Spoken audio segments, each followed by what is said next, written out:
pessoal, tudo bem? Agora vamos falar de análise de crédito pessoa jurídica. Já falamos sobre pessoa física, mas rapidamente, caso você não tenha assistido o vídeo anterior, vou fazer uma recordação rápida aqui sobre análise de crédito para a gente começar com pessoa jurídica, ok? Então, os fundamentos principais de crédito é você pegar um bem presente, fornecer a um cliente, redigir um contrato e através desse contrato existe a obrigatoriedade do pagamento futuro. Então é quando você transforma um bem presente em um bem futuro, correto? O fornecedor fornecendo produtos, serviços e qualquer outro bem e o cliente tomando aquele produto, aquele serviço, assinando um contrato para que ele pague esse contrato futuramente em dinheiro ou algum outro bem, correto? O que faz um analista de crédito? Nós já vimos também, de acordo com os principais pensadores, né, como Gitman, como Ross, como a SAF e assim por diante, que os ativos de uma empresa, ou seja, os recebíveis de uma empresa, têm grande representatividade nos ativos totais das empresas e é de extrema importância que uma empresa gerencia os seus recebíveis para que ela não tenha problema de fluxos de caixa e assim por diante, correto? Também nós vimos que dentro da análise de crédito tem a técnica objetiva e consiste em informações estatísticas, contábeis e questões numéricas e cálculos aos quais você faz para saber se aquele cliente, seja ele uma pessoa física ou jurídica, tem condições de arcar com as suas obrigações. E temos a técnica subjetiva, como nós também vimos, que é exatamente a capacidade de julgamento humano, de acordo com as experiências daquele profissional da área de crédito, que ele adquiriu ao longo da sua vida profissional e acadêmica também, de julgar se aquele cliente tem condições de arcar ou não com as suas obrigações. Então vimos aqui um pequeno fluxo de recebimento, salário do cliente, vimos aqui as despesas que esse cliente tem ao longo do mês, e também verificamos se ele teria capacidade ou não de arcar com as suas obrigações. Lembrando que para os economistas, principalmente aqui no Brasil, eles consideram que uma pessoa física não pode comprometer mais de 30% da sua renda em um financiamento ou uma linha de crédito. Para a pessoa jurídica é muito mais complexo, nós veremos a seguir, correto? Vimos também sobre, dentro da técnica objetiva, que nós temos os score de crédito, que as empresas que prestam serviços de análise de crédito, eles fazem um cálculo e verificam, de acordo com as transações que o cliente, aquele fluxo de pagamento que o cliente fez para os seus fornecedores, qual que é a probabilidade de ele honrar com a sua promessa, né? com a sua obrigação, correto? Vimos também que existem 7 Cs de crédito. Primeiramente, tínhamos 5 Cs de crédito, que foi Lawrence J. Gitman que começou falando isso, sobre o seu livro em Princípios da Administração, tá certo?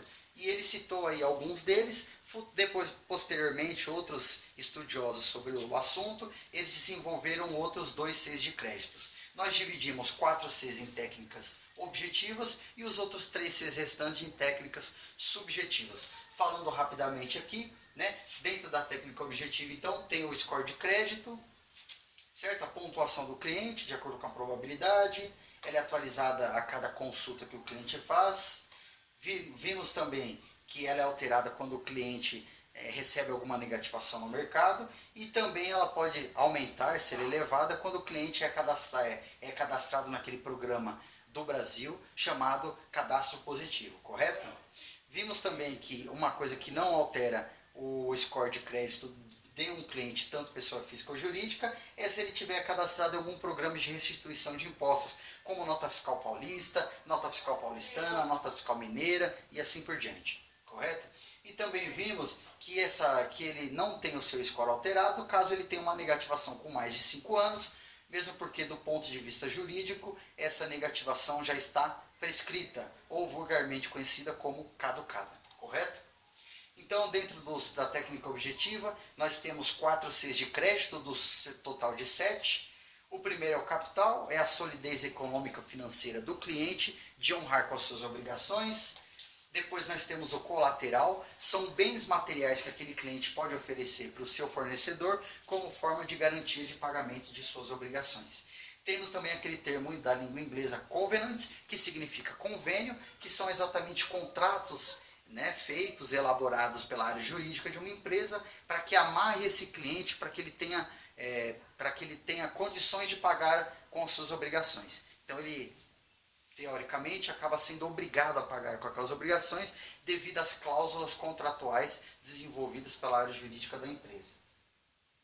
E no último dos 4 Cs de crédito, dentro da objetividade, nós temos o conglomerado. As empresas, após a multinacionalização das empresas, a formação de blocos econômicos, né, e ao aumento das empresas e a chegada das multinacionais, mudou a configuração do crédito mundial. Então, às vezes nós temos uma empresa filhinha aqui, que ela não tem uma grande capacidade econômica e financeira, porém essa empresa é controlada por uma matriz, uma empresa maior que está em várias nações e é portadora de várias empresas pequenas, e essa empresa responde juridicamente pela sua filhinha, a empresa mãe respondendo juridicamente pela empresa filhinha, e isso também muda a nossa visão referente a esse pequeno cliente que está pedindo crédito, uma vez que a empresa maior é juridicamente responsável pelas dívidas, né, adquiridas por essa pequena empresa ao longo de sua vida útil, tá certo?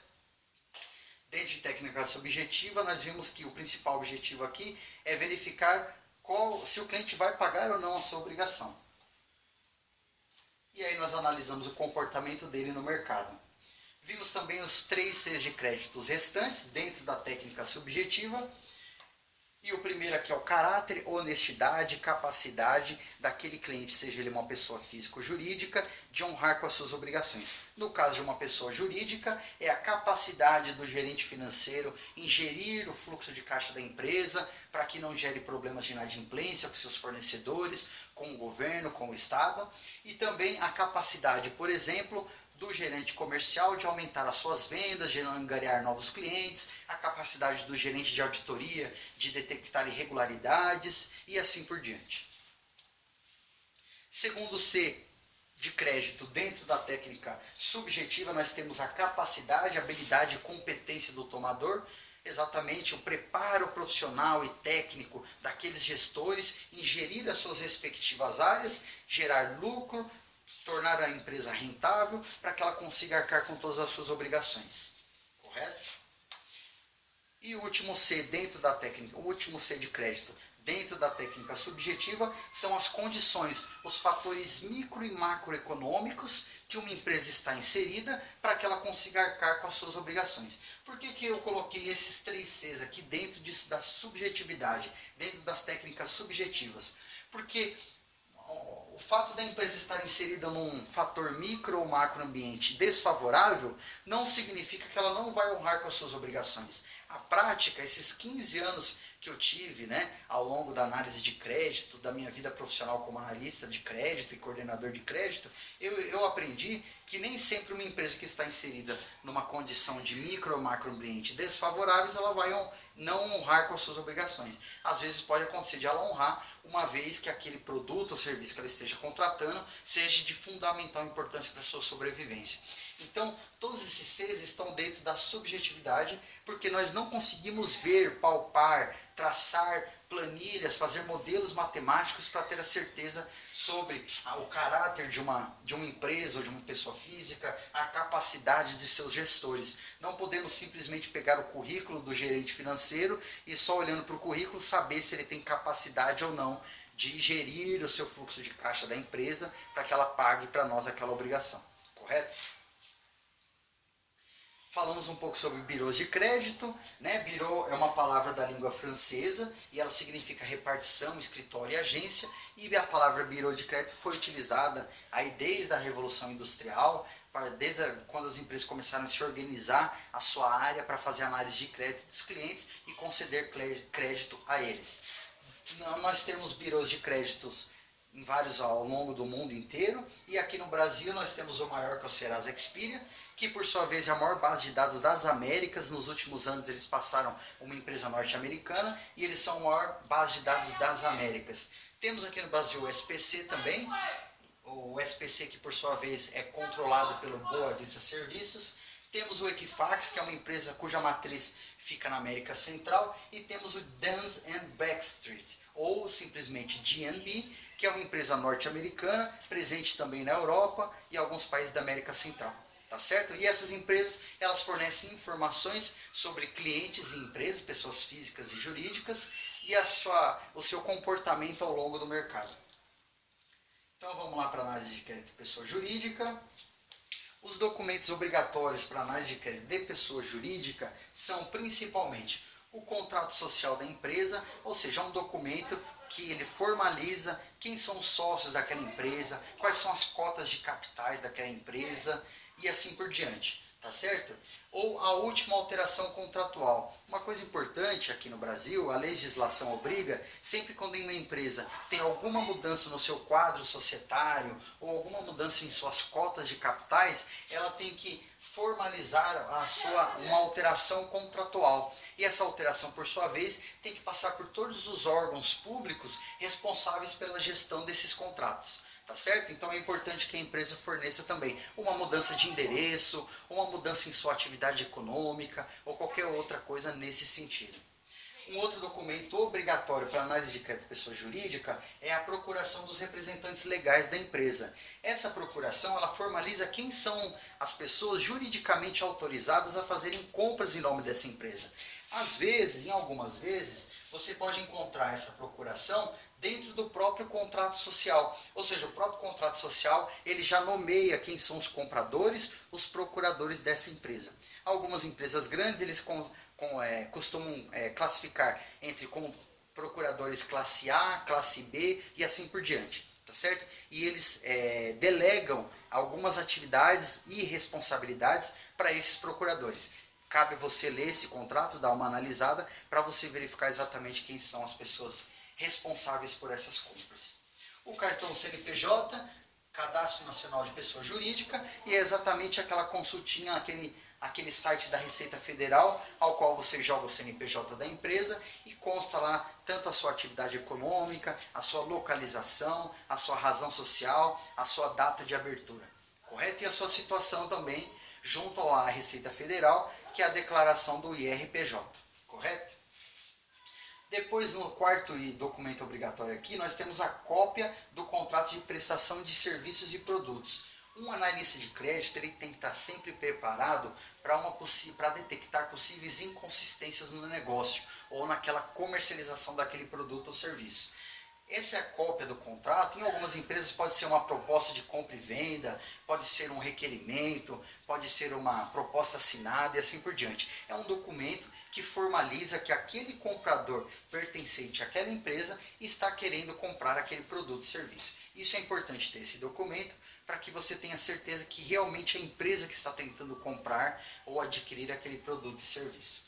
Coloquei aqui nessa lista documentos acessórios também. São alguns documentos que para algumas empresas não são obrigatórios, mas que eles aceitam também como documentos acessórios. Tá? Cópia do balanço patrimonial, assinada pelo responsável, contador responsável.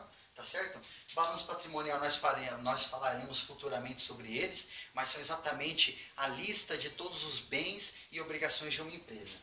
Cópia da demonstração de resultados, assinadas também pelo contador responsável desta empresa. Demonstração de resultado nós falaremos também futuramente, mas só para vocês não ficarem curiosos aí, é exatamente o quanto a empresa faturou, o quanto ela pagou de imposto sobre vendas, o quanto sobrou, o quanto a empresa pagou de despesas administrativas, operacionais, despesas acessórias, o quanto houve de depreciação e amortização dos seus financiamentos, o quanto a empresa pagou de contribuição social, imposto de renda e o quanto sobrou de lucro líquido. Nós falaremos disso futuramente. Também tem uma lista dos principais fornecedores. Anteriormente, antes do advento da internet, das redes sociais e da digitalização do Poder Judiciário, as empresas enviavam como formas de referência comerciais um documento, geralmente em Word, em PDF ou até mesmo impresso, com a lista dos principais fornecedores daquela empresa. Ou seja, as empresas que já estavam acostumadas a fornecer serviços e produtos para essa empresa. Com números de telefone, o contato do gerente comercial, gerente financeiro, para que esse gerente te desse informações e referências comerciais sobre aquela empresa que você está analisando. Comprovante de conta corrente, pessoa jurídica. Algumas empresas consideram esse item como obrigatório. Por exemplo, instituições financeiras que vão conceder linhas de crédito e financiamentos e leasings. E algumas outras empresas também o consideram como obrigatório. Eu coloquei aqui como acessório. Depende da empresa a qual você estiver trabalhando. Tá certo? E a apresentação da empresa, geralmente as empresas mandam uma apresentação em PowerPoint, com fotos da fábrica, com informações sobre a área comercial da empresa, o seu portfólio de produtos que são comercializados e assim por diante. Também coloquei aqui como documentos acessórios. Uma coisa importante dentro da análise de crédito de pessoa jurídica, ela é um pouco mais complexa. Existem várias...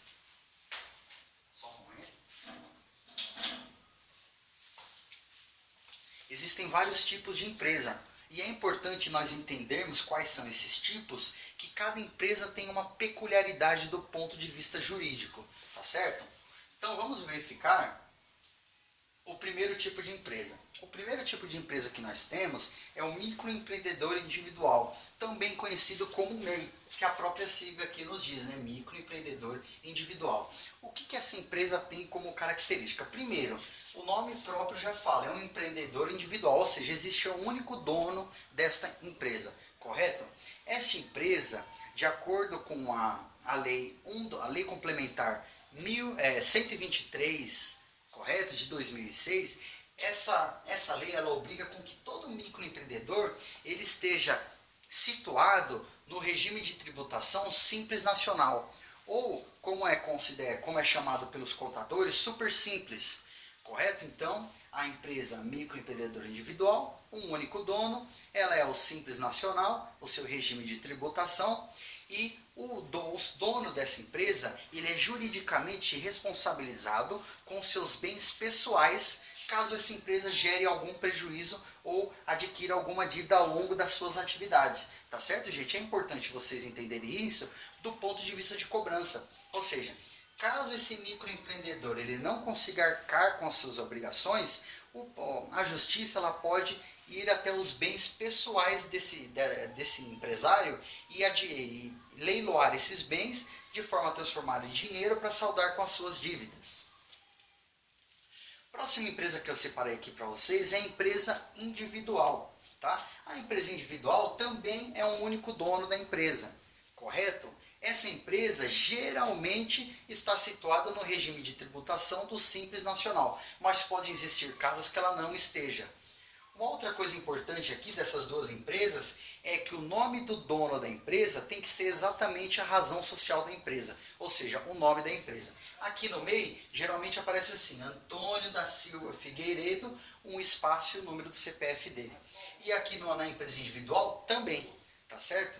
Então é importante vocês saberem isso do ponto de vista de cobrança. Nessa empresa individual aqui, o dono da empresa ele também é juridicamente responsável por a dívida que a empresa contraia e ele pode responder até com seus próprios bens, tá certo? Então caso ele não consiga pagar, se ele tiver um carro, se ele tiver uma outra empresa, se ele tiver qualquer um outro bem que possa ser transformado em dinheiro, a justiça também vai arcar com esses bens para liquidar suas dívidas.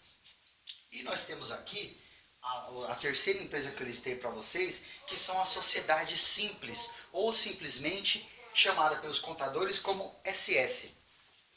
A sociedade simples, ela tem uma peculiaridade. O que consiste a sociedade simples? O nome próprio já diz, então ela tem 2 sócios, tá certo? No mínimo 2 sócios, e esses sócios, eles se unem para prestar algum serviço relacionado a atividades técnicas, científicas, tá certo? Ou intelectuais. Então, por exemplo, 2 advogados se unem para montar um escritório de advocacia. Esses advogados, eles terão que instituir uma sociedade simples. Outro exemplo, 2 engenheiros químicos se unem para prestarem serviços de auditorias em laboratórios. Então, essa empresa ela tem que ser instituída na forma de sociedade simples também. Nessa empresa aqui, o nome da empresa não tem que ser o nome de seus sócios. Então ela pode ter uma razão social diferente do que o nome dos sócios, tá certo? Advogados, associados do litoral e assim por diante, um exemplo, correto? Agora nós temos o outro bloco de empresas que eu separei para vocês. E aí você me pergunta, olha, calma aí, Marco, mas você deixou um espaço aqui, né? Você errou no seu PowerPoint, você deixou um espaço, você fez errado. Não, na verdade, eu fiz de propósito essa separação, porque eu costumo separar os tipos de empresa em dois blocos. Esse primeiro bloco aqui, todos os donos das empresas, eles são responsáveis com seus bens, são responsabilizados com seus bens, caso essas empresas gerem alguma dívida, correto? Esse segundo bloco aqui, gente, os sócios não respondem com seus bens, caso exista uma cobrança futura de obrigações contraídas pela empresa. Então, a primeira que nós temos é a empresa individual de responsabilidade limitada. Essa palavra limitada exatamente refere-se a isso, essa limitação. O Poder Judiciário está limitado só aos bens da empresa, caso ela gere alguma dívida no mercado, ela contraia alguma dívida, correto?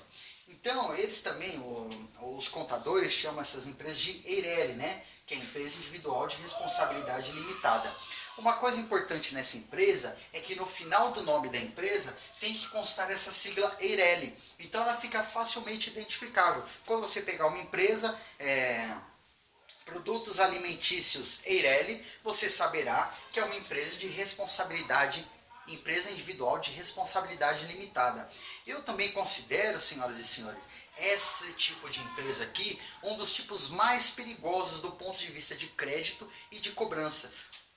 Pelo seguinte motivo, existe um único sócio da empresa, ou seja, se essa pessoa por algum motivo tem alguma falta de capacidade de administrar os seus bens, os seus ativos e não tem uma capacidade de gerir aquela empresa, ela é mais facilmente quebrada, né? Ela pode entrar numa falência mais facilmente, diferente de uma empresa que possui dois sócios. Às vezes um sócio não tem tanta habilidade na área financeira, mas tem habilidade na área comercial. O outro sócio não tem tanta habilidade na área comercial e ajuda aquele que, por sua vez, não tem tanta habilidade assim. Então, essa é a empresa, do ponto de vista jurídico, mais perigosa.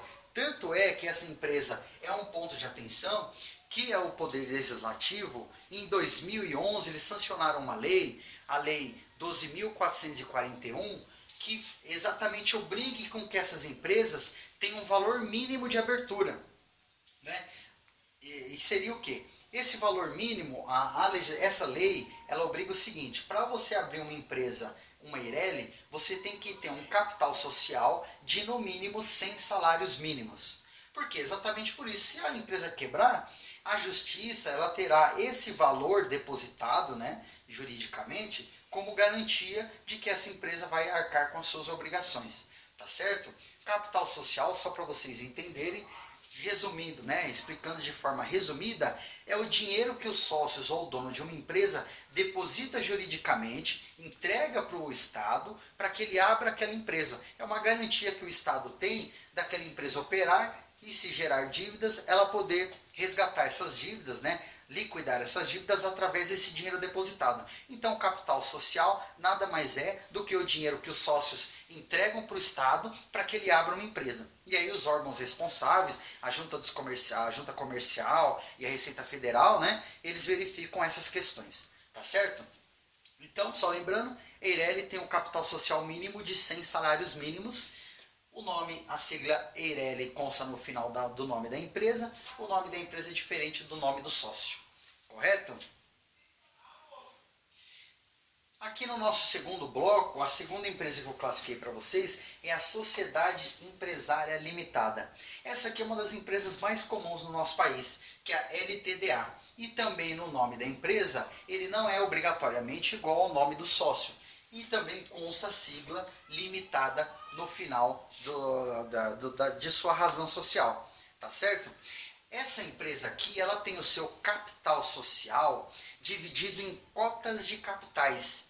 E essas cotas de capitais não obrigatoriamente são iguais. Então a gente pode ter um sócio que tenha 20% das cotas de capitais de uma empresa e o seu segundo sócio tenha 80% do capital social desta empresa, das cotas de capitais dessa empresa, tá certo? O Código Civil, ele prevê em seu artigo 1055 exatamente essa divisão ou essa distribuição desigual de capitais, de acordo com o investimento de cada sócio, tá certo?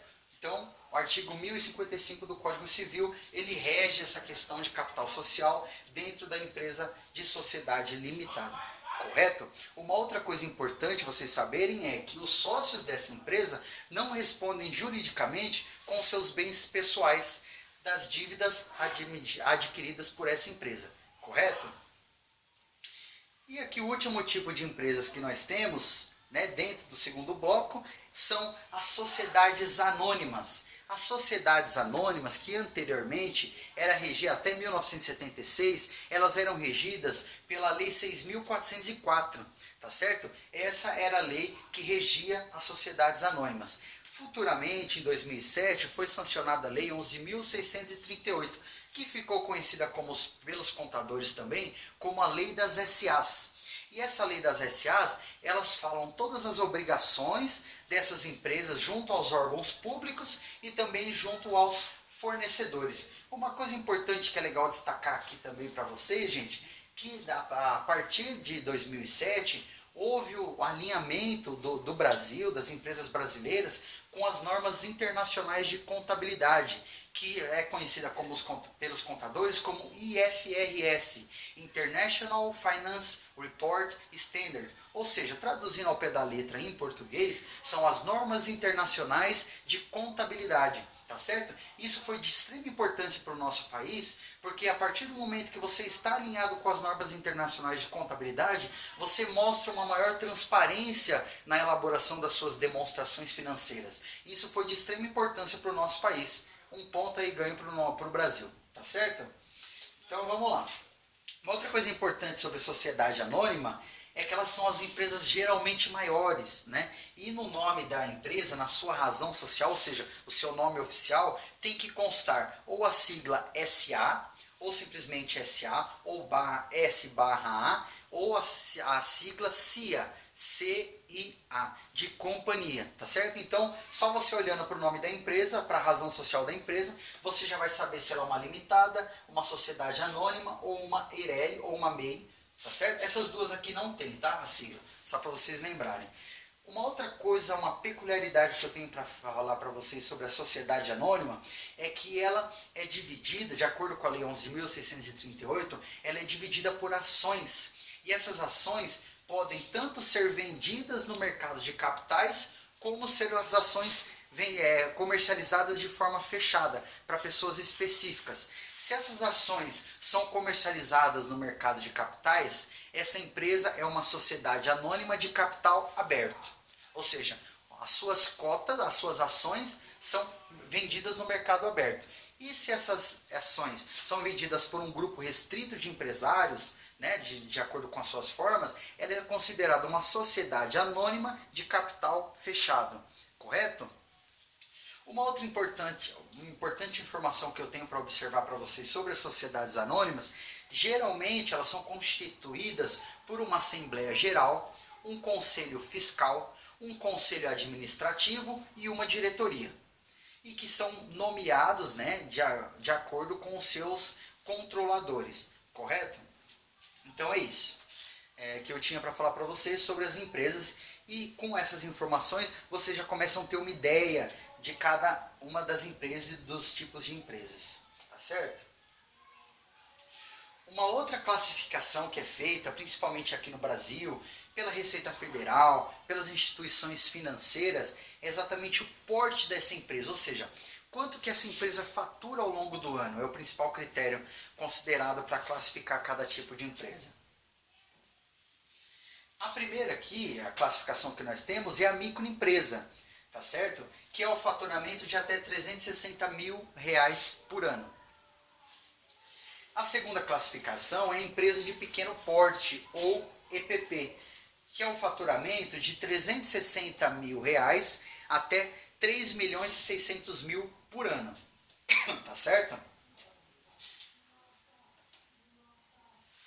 A terceira classificação são as empresas de médio e grande porte. Aqui o BNDES desenvolveu um critério particular, né, pessoal, para fazer esse tipo de divisão. Qual que é a divisão que eles fizeram? Empresa de médio porte é de 16 milhões por ano a 90 milhões por ano, tá certo? Empresas que faturam nessa margem de faturamento, elas são classificadas pelo BNDES como empresas de médio porte. Tem empresa de médio grande porte, que são empresas que faturam de 90 milhões por ano até 300 milhões por ano. E temos a empresa de grande porte, empresas que faturam a partir de 300 milhões de reais por ano, correto, gente?